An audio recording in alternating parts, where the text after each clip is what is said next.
Ennen kuin menet saunaan, niin on hyvä käydä lämpimässä suihkussa, se nopeuttaa hikoilumista. Sauna kannattaa valmistella käyttöä varten käyttämällä parafiiniöljyä sekä selkänojien että istuinosien käsittelyssä. Ja uusi käsittely noin puolen vuoden välein. Suojaa myös lauteet ja lattia pyyhkeillä ennen kuin alat saunoa.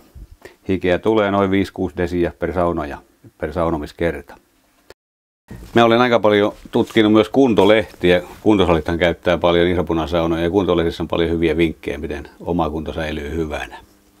Ennen kuin nyt saunomaan, niin olisi hyvä juoda nestettä, vettä tai viherjuomaa noin lasillinen ja nesteyttää keho kunnolla.